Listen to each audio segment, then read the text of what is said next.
Hello, people of YouTube land, and those that are part of Ted Green Eagle's Discord, those that follow Ted and I on Twitch, and those that are listening to this on Spotify or whatever platform we decide to put this on. I am Traductus. And I'm Ted. And this is the movie review podcast where we... I almost said the old name. Yeah. But no, this is the movie review podcast where we take a director's filmography and we review each film one by one. I go over the background info of it. Ted goes over a little bit of the plot. We say what we like and dislike about the movie, and then we rank the films.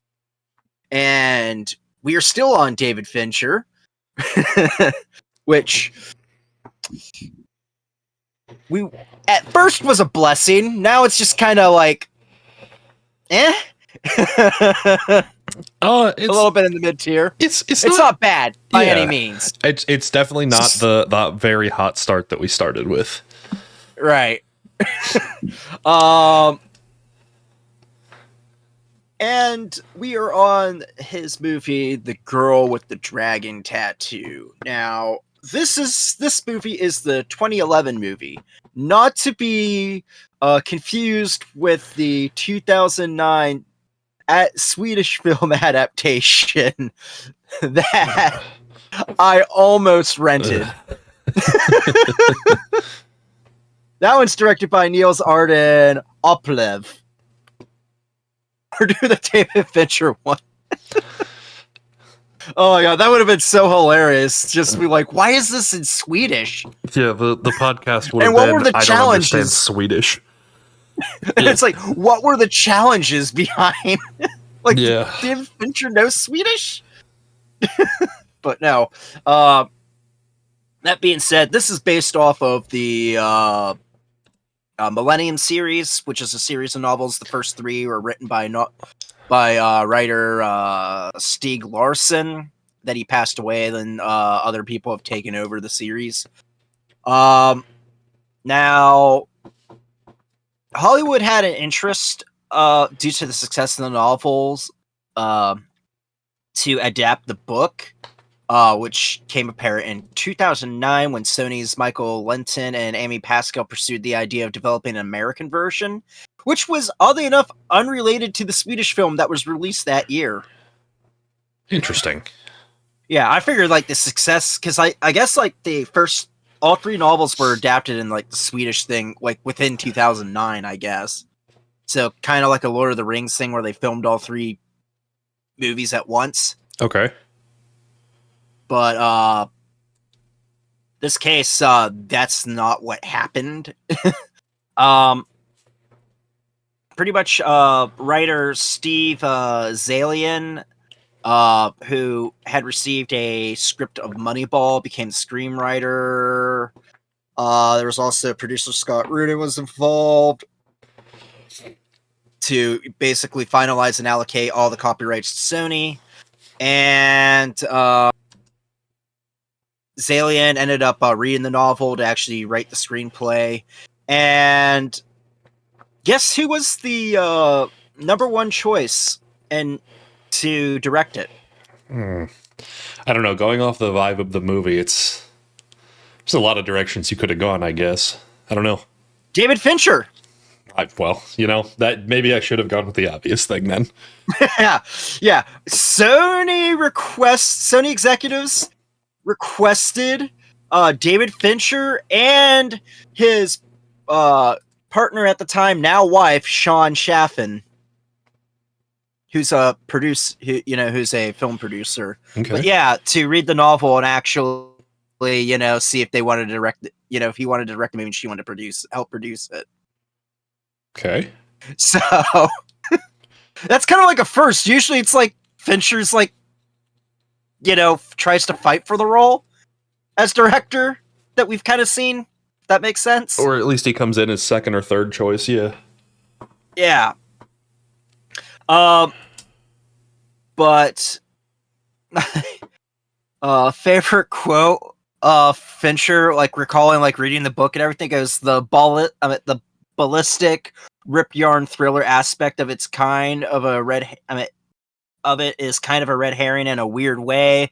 The thing is, it is the thing that throws Salander and Blomkvist together, the two main characters in the movie and novels.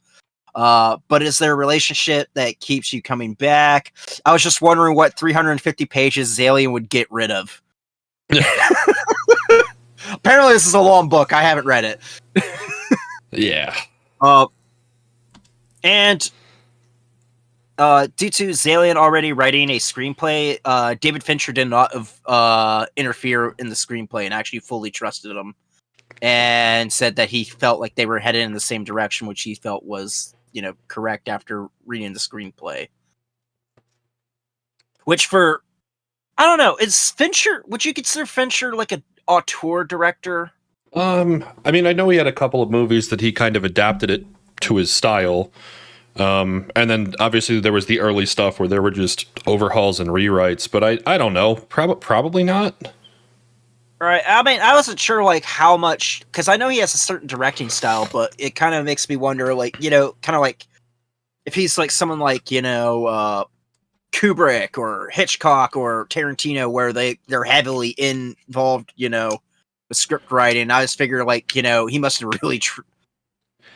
I wasn't sure if it would be like, wow, he's actually trusting someone to like do the screenplay, but in this case, it feels like he gets a lot of creative freedom to kind of like adapt the script to his style. But I don't know, calling him an author of them too, just I don't know, maybe not. I think I could hear either argument. I just remembered like he did work with like a script writer for like Fight Club and Seven and The Game. Right. I think that's all the same. But if they're script writers, I was gonna say, but if there's some sort of like partnership where they just get along with each other, that's not necessarily him taking over and writing it. But I like I said, right. I'd hear the argument either way. Now, basically, what they wanted to do was actually have like a lot of the themes of like the novel put into this, especially like particularly like the themes of like misogyny and anti-misogyny into the screenplay, which we'll probably get into likes and dislikes on some of that. Yeah. And Fincher also pointed out that he felt like the movie was similar to like a lot of like TV cop dramas. And with that being said, we'll get into casting. We have Daniel Craig as Mikhail Blomkvist. One of the main, probably the main character, although not the girl with the dragon tattoo. That is Liz. That is the character Lisbeth Salander, played by Rooney Mara. Other people that were competing for the role of Mikhail Blomkvist were George Clooney, Johnny Depp, Viggo Mortensen, and Brad Pitt. I think Daniel Craig is probably the best fit, seeing as it's not like about him. I think that like it was a good role to like drive the story without necessarily being the story. Yeah, and I think Viggo Mortensen could have done that as well, but like George Clooney and Brad Pitt and Johnny Depp would have been like they probably would have taken over.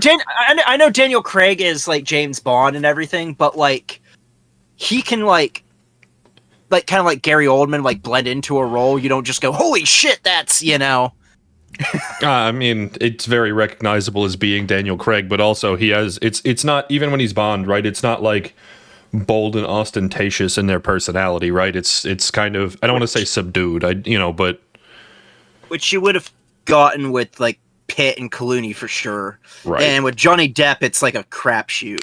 Yeah.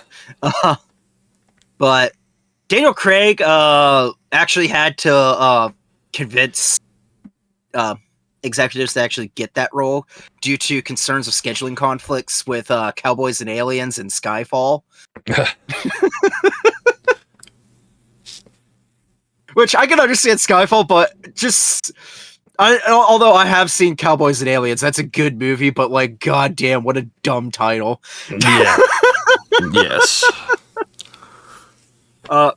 As for Elizabeth Salander, holy shit, there's a long list. Prominent candidates included Emily Browning, Ava Green, who plays Vesper Lynn in Casino Royale. That would have been interesting. Maybe.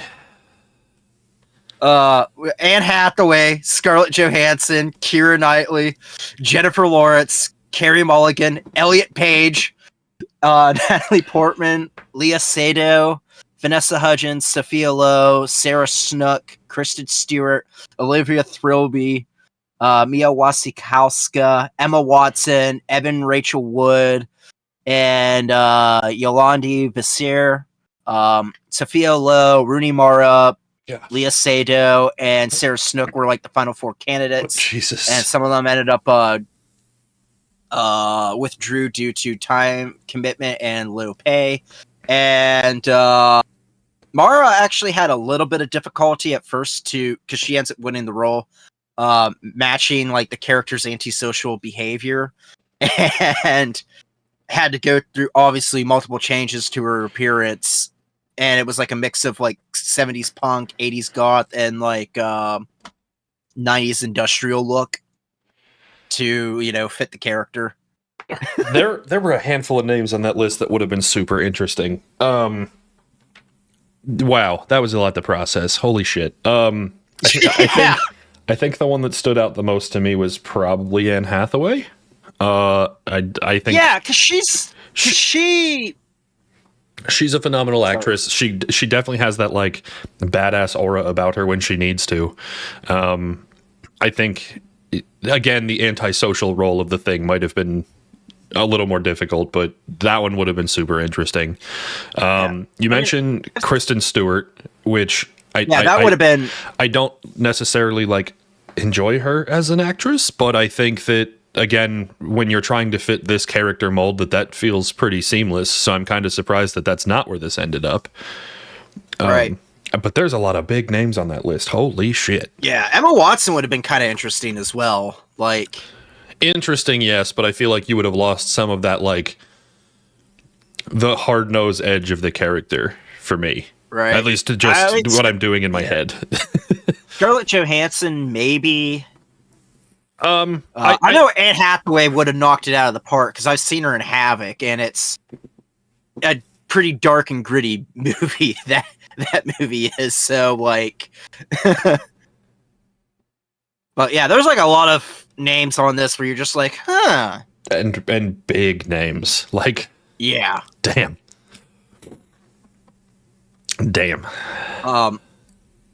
That being said, for filming, this was filmed in Stockholm, Sweden, all over Sweden, and then also Zurich, Switzerland, and London. I'm pretty sure Ted will point out how we found out that this was parts of it were filmed in London. Yeah, we Googled it right in the middle because I was like, "There's no way it's in Sweden because they're on the right side of the road," and I was fairly sure that.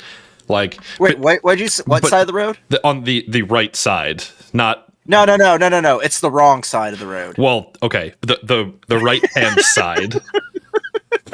But I just wanted to make that joke. But then the piece that was weird to me was even in the countries in Europe where you do drive on the right hand side, typically the driver's side is still on the opposite side of an American car. But that was not the case for this. So it was like they were using American cars in Europe, which is why we looked in the middle of the film as to where it was being filmed. Yeah.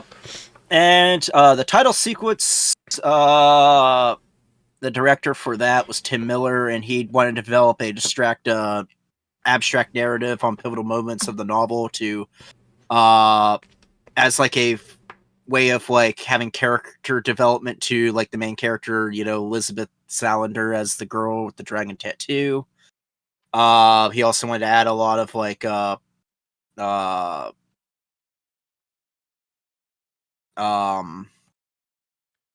like a cyberpunk element to it, with like the stuff like this is like the hacker inside of like the computer. And David Lynch, the funny thing is that to make it have like not David Lynch, god damn it, David Fincher. Too many freaking David directors. He was actually like looking over it as well, and then apparently I guess he wanted it more like cyber looking and wanted it to be like one of those like shitty like Radio Shack computers, like the Tandy computers, which I'm not familiar with. But basically, if like he overseen the thing, he kept saying it needs more Tandy.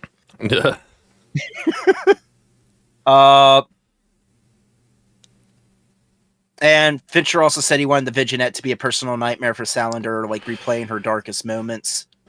That being said, during this scene, and we're gonna go into like probably like likes and dislikes, talking about this. Trent Reznor does the and Atticus Ross, remember, do the soundtrack to this, and they actually do a cover of Immigrant Song in the title sequence, featuring vocals from the lead singer of the Yeah Yeah Yeahs, Karen O. And Fincher suggested the song, and Reznor agreed only at his request. And Led Zeppelin licensed the song only for the film's trailer and title sequence. Look, I get that people like Nine Inch Nails. I'm not judging it. I don't have any problem with it. Like, Nine Inch Nails is fine. I don't trust Trent Reznor as creative direction for the soundtrack of a movie ever. And when we lead off with maybe the worst interpretation of the tens of thousands of covers I have ever heard of Immigrant Song, this being by far the worst of them, I was not thrilled at all. I found myself in the middle of that rendition of Immigrant Song going, man, you remember when Hollywood Undead did this to a bunch of like really angry 8th graders back in like 2007? Like, that was better than this. It was so terrible. I hated it. I hated it.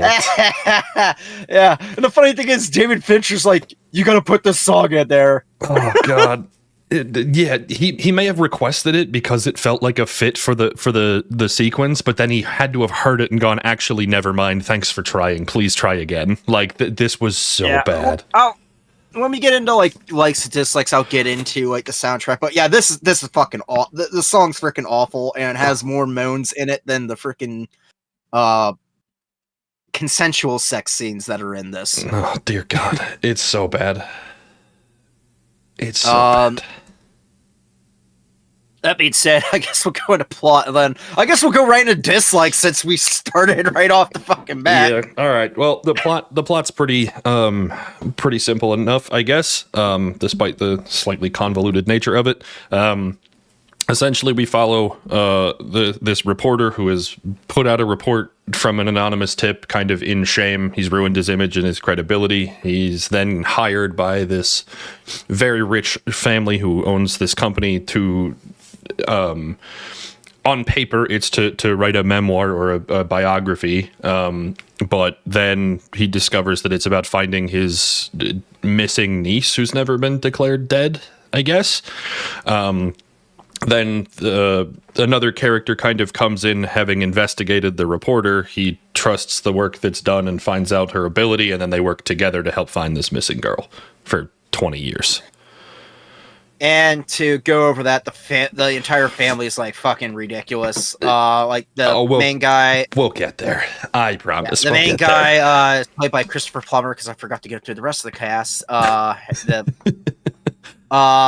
His nephew is Stellan Skarsgård. We also have like his head of like legal counsel, Stephen Burkhoff, as Dirk Frode, which we've covered Stephen Burkhoff before in a couple films, including him being the villain in Octopussy. Oh God.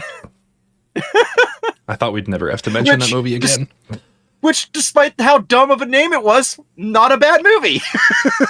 Yeah. I just thought I'd never have to hear the words again.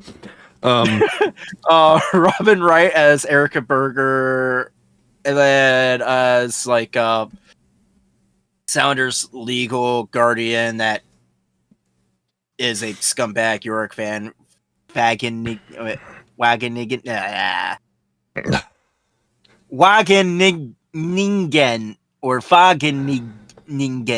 Jesus. Okay. Fucking Dutch, Jesus. We hit some dangerous territory there. Oh, yeah. Blame it on the Dutch language. Okay.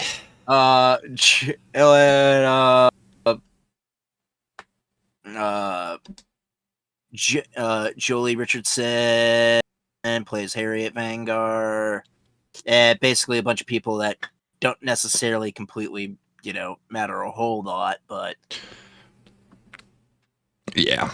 Yeah, so... Dislikes. Let's do it. I mentioned Trent Reznor once. I'm gonna do it again. Oh, yeah. I think that...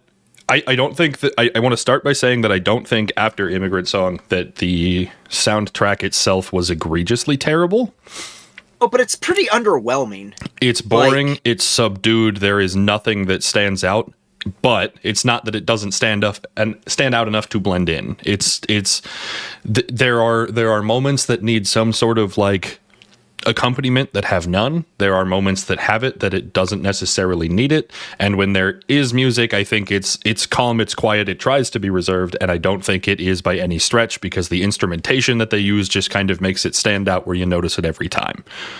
Yeah, like a cyberpunk like type of movie. You figure he would have been a perfect fit on that, but it was a whole lot of like instrumentation like you'd hear from like not a symphony necessarily, but like a similar type of vibe where there's like really subdued brass, not really any percussion, lots of bells and chimes, in a way that like I don't know, it stands out as being the wrong fit for the movie, right? And like there's quite a few like musicians that have done good jobs. Like we praise the RZA for freaking Kill Bill. Like but this like, oh man, and I know that I'm not really entirely familiar with Trent Reznor's like cinema, doing cinema work. Right. But like knowing him as a musician, like he could have done better than this. Again, it's not like aggressively bad. It's not like you'd listen to the soundtrack and go, "What the fuck is happening?" But it's also it doesn't feel like the vibe that this movie probably should have taken. Right. As for other dislikes, I'm just going to get to my big one first because it's everything that I can think about. If you had to describe this movie with one adjective, like a singular adjective, that adjective for me is gratuitous. I feel like everything that they do here, they go above and beyond. There is too much of everything. There's a lot, right? Yeah. Part of that leads into the idea that this movie does feel like it takes forever to get through. Not in a bad way, not that it drags and you're bored and going, please let this end. But you also notice that it's a very long movie and there are so many things that it's just like, we really had to jump in and do this way over the top to make sure that you see it and know it and understand it. And then we're going to do it a little more like a bad Family Guy cutaway gag. It's everything takes too long, has too many pieces to it, and they really, really drill in the things that are happening. And despite that, it still grossed like $232.6 billion against a $90 million budget. Again, which I forgot to mention. It's with this being released in December 12th, 2011. We really nailed this one. No, I think that like when the two main characters, their stories converge, right? Right. They build this sexual relationship, which I won't say is necessarily like unimportant or bad, but also they come back to it about 4 different times, and it's like it comes out of nowhere. Well, and there's also this idea that like he goes, "Hey, I have an idea as to what our next stop could be," and she literally tells him, "Shut up, hold that thought," so she can get off. And then she asks him again what his idea is, right? Like it's a 30-second process that could have been a sentence. It's not bad. It's not like, I'm not saying, hey, cut half the movie, but I am saying that like when they decide that this is a plot line that they they intend to go through with, that there's more of it than there needs to be. Yeah, and there's a payoff with it at the end, but like it's so abrupt. Yeah, that's the only place that isn't gratuitous and over the top. Yeah, it starts so abrupt where there's like no real chemistry that they have with each other, and then all of a sudden like they're kind of a couple, and then it ends abruptly where he's like with like, you know, his boss that he's banging, and she just sees him with like, you know, with his boss, and then she's like, all right, well, fuck you. You just like, you know, it's like I met a friend, but I guess I'm fucking nothing now. Yeah. I think too that there is so much of this is character driven, it's narrative driven, but the way that the movie executes itself, that there's a whole lot of processing the plot non-verbally, which I think hurts. Yeah. In that scene that you're mentioning, right? He sees her with, or she sees him with his boss, right? And but there was this whole scene about she bought this jacket that was apparently an expensive jacket that she decides she's mad at him, but she never processes this. There's no confrontation. The only sentence in that whole exchange is she tells the guy it's an expensive gift, and that's like the only dialogue in this 3-minute scene to show that she's mad that she's been replaced or not considered, I guess is more fair. In the scene where she's going around the world in disguise and stealing all of his money, you're just supposed to interpret that because there's no descript statement saying that this is what she's doing or why she's doing it. She's like, I need an investment. There's news clips that are playing in the background of her stealing this money and pushing it through different accounts, throwing a wig out of a train window, and then she just comes back and hands his money back in an envelope. Like there's a lot of like nonverbal driving, which really sucks in a story that's so character focused. It really feels like you're missing the discovery phase of all of this, or learning why things are happening. You really just have to interpret things for yourself. Yeah, and on top of that, like adding to like your thing about things being gratuitous, there's a brutal fucking rape scene in this, and it goes on for like way too long, and there's too much detail in it that it's graphic. Yeah, like it doesn't really need to be that graphic. Like Sam Raimi having that chick being raped by a tree in The Evil Dead was less graphic than this. I get why it's important, right? I understand why it helps drive the plot, but like you say, it's everything that they do when they decide to put this as a part of the story is well over the top. Which leads me actually to another dislike, is that this is one film adaptation that I have seen before the book that I have said I would rather this be a book.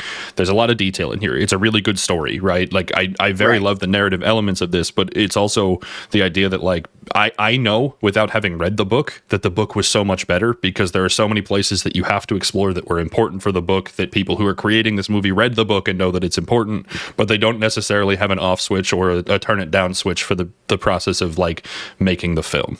It definitely screamed that this was not made for movie adaptation. I completely agree. Or at least like, you know, like they didn't know, like the screenwriter didn't know how to like really adapt it in a way where you're not feeling like, wow, like this probably like seemed better in the book, but like on screen, like it almost feels like it was too tainted by them having read the book, right? I don't think it was bad necessarily, but it was not done in a way that you felt like the movie was the priority. It was making sure that the people who read the book had a story that they could appreciate. And not my favorite execution. The last real dislike I have here that's like expressively a dislike, I don't necessarily like the way that the two stories converge.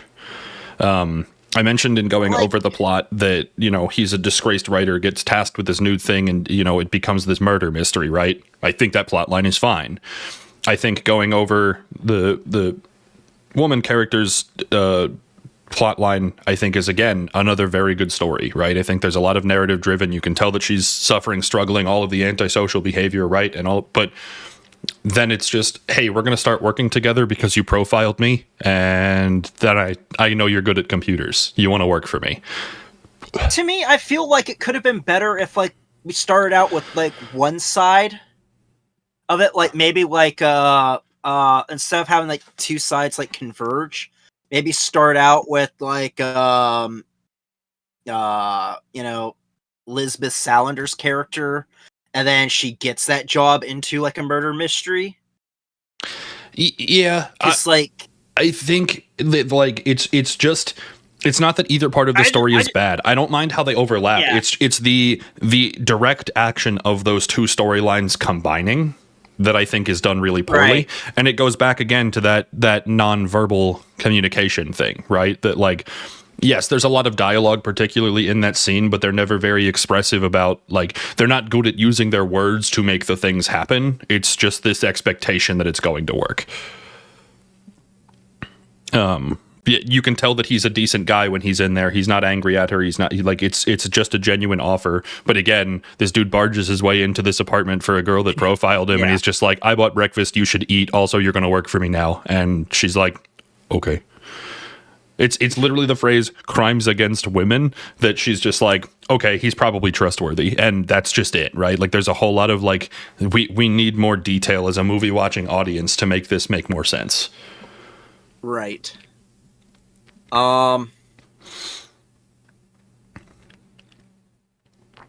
Any other? I don't really have. Yeah, I was gonna say, any other dislikes on your list? Not really. Like, you kind of basically said everything that I kind of, like, my biggest gripes were basically like a lot of like the gratuitous things where it felt like, wow, this probably would have sounded better in the novel than in, Yeah. I think then let's move to likes. What you got? The acting in this is perfect for the most part. Hard to disagree. There's a couple. I also like find it funny how like this group of fucking rich people that are insufferable is who he's like, trying to do like this mystery on, and each of them are like have like certain characteristics that make one person is equally as worse than the other. And by the way, the worst character in this isn't the Nazi. Well, yeah, I think it's the rapist serial killer. I think it's to that point, right? I think that the family dynamics are very interesting, and the people that do or don't talk to each other helps drive the story. I think that the idea that like it's a very rich family in a very secluded place in Sweden, right?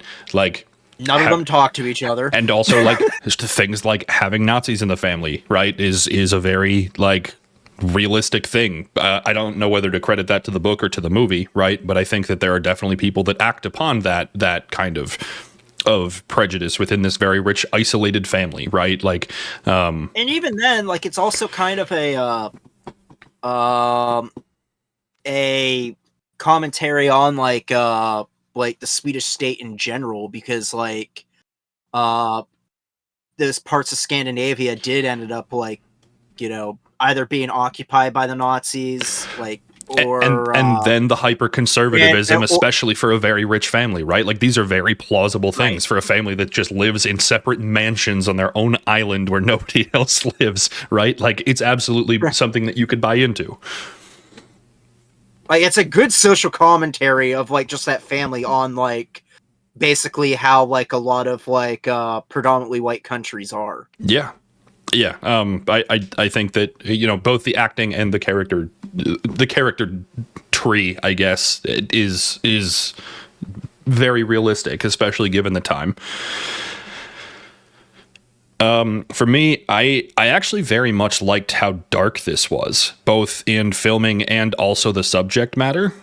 Oh yeah, like Fincher did great with the lighting. Like, the lighting is amazing.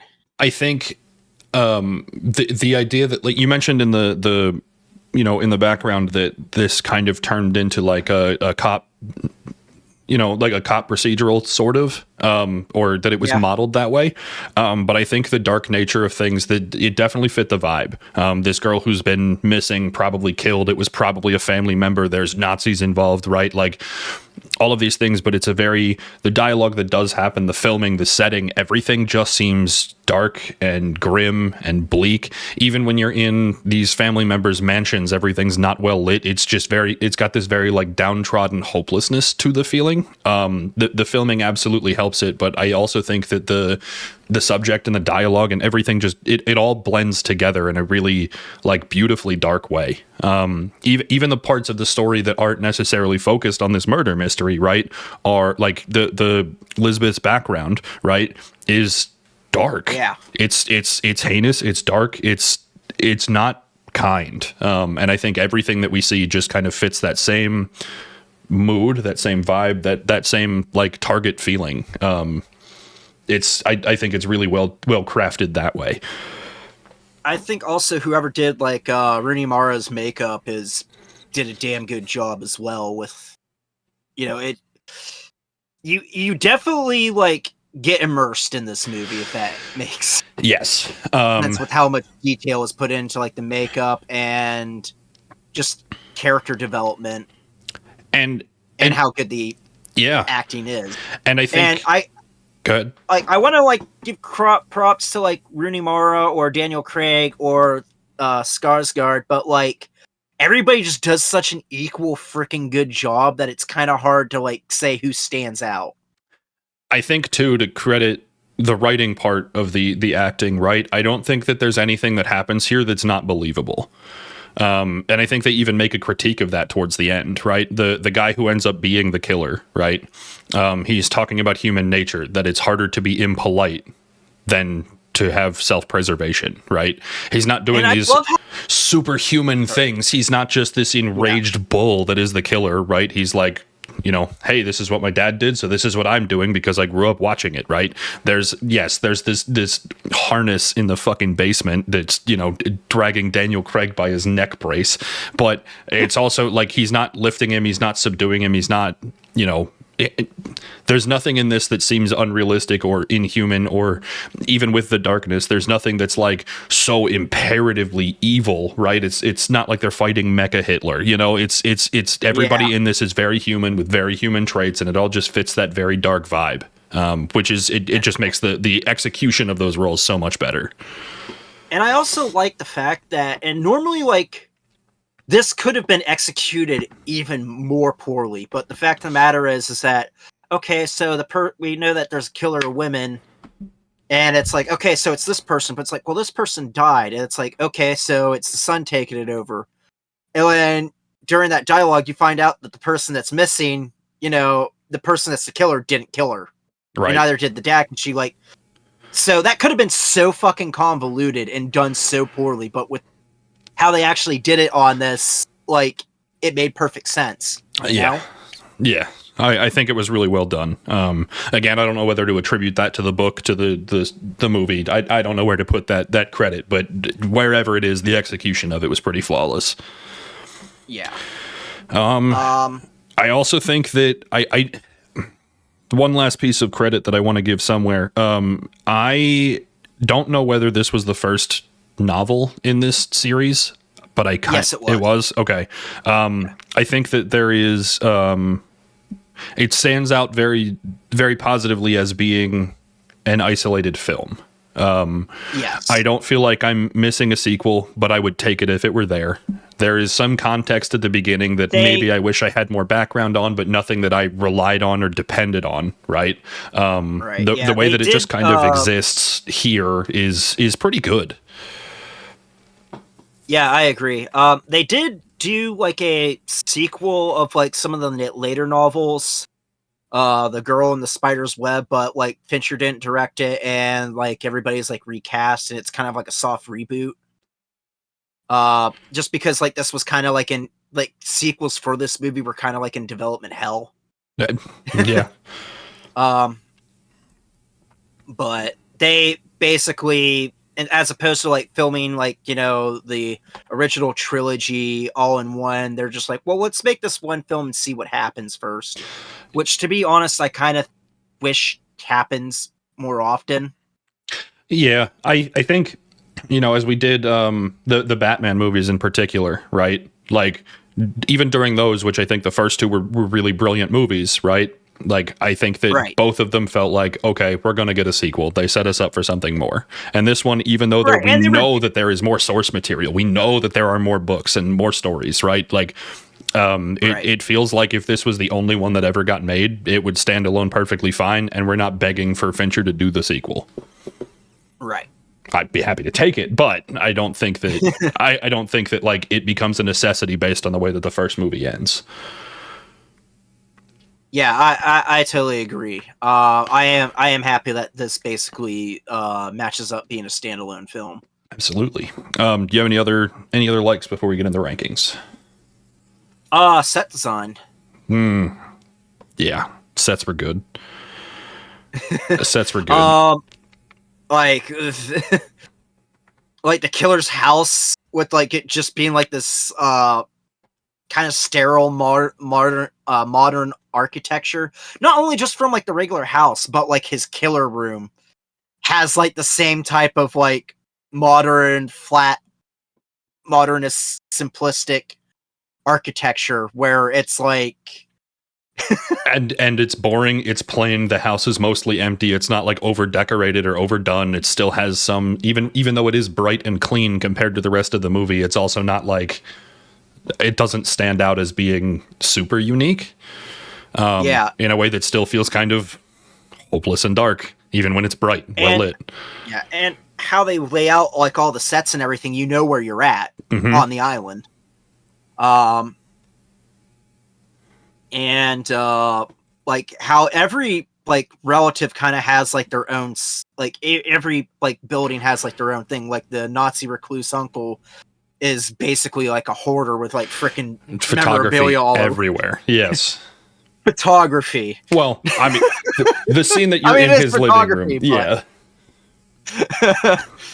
More so propaganda is more there's boxes of shit all over the place that when you needed a photo, of course he had them, right? Like, yeah.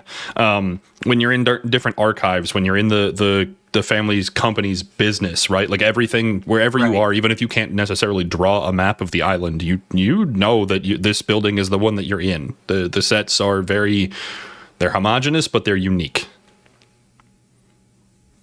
Yeah, I have to agree with that.